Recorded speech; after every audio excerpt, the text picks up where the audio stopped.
Scott බාස්ටර් game එකේ මම level 50ක් කම්ප්ලීට් කරා. හායි අද අරන් ආපු වීඩියෝ එක ස්කොට් බාස්ටර් ඉස්සරහට ප්ලේ කරන්න ඉන්න අයට ගොඩක් වැදගත් වෙයි. මම ගේම් එකේ පළවෙනි ලෙවල් 50 කම්ප්ලීට් කරා. මට ඒකට මේ වෙනකම් ෆ්‍රී හම්බෙලා තියෙන්නේ මොනවද කියලා තමයි බලන්න යන්නේ. අපි බලමු එහෙනම් මොනවද කියලා. ලෙවල් 1 වලදී ග්‍රීන් වර්ල්ඩ් ඕපන් වෙනවා.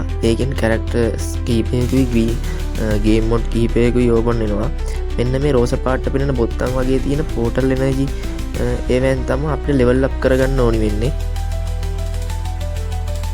ඊට පස්සේ ලෙවල් 7 දී බැන්ඩිට් කැරක්ටර් එක අපිට ඕපන් වෙනවා. බේව් කැරක්ටර් එක ලෙවල් 14 දී හම්බ වෙනවා. ඊට පස්සේ අපිට ඩෙසර්ට් වර්ල්ඩ් එක ඕපන් වෙනවා ලෙවල් 15 දී. 15 කම්ප්ලීට් කරාම ලෙවල් 16 දී ගොබ්ලින් කැරක්ටර් එක ඕපන් වෙනවා. ලෙවල් 20 දී බෝ කැරක්ටර් එක ඕපන් වෙනවා.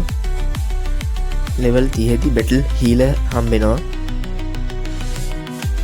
ලෙවල් 35 දී රොයල් වර්ල්ඩ් එක ඕපන් වෙනවා. මෑවිස් කැරක්ටර් එක ලෙවල් 36 දී ඕපන් වෙනවා. ලෙවල් 42 දී විසාඩ් කැරක්ටර් එක හම්බ වෙනවා. ලෙවල් 50 දී ස්ටාර්ට් චෙස්ට් එකක් හම්බ වෙනවා. හරි ඔන්න ඔහම තමයි අපිට ෆ්‍රී හම්බ වෙන දේවල් බලා ගන්න පුළුවන් වෙන්නේ. තාම ගේම් එක ඇවිල්ලා අවුරුද්දක් වගේ වෙන හින්දා ගොඩක් කැරක්ටර්ස් ස්කින් ෆ්‍රී දෙනවා. ප්ලේ කරන්න ඉන්න අය දැන්ම ප්ලේ කරොත් ගොඩක් දේවල් ෆ්‍රී ගන්න පුළුවන්.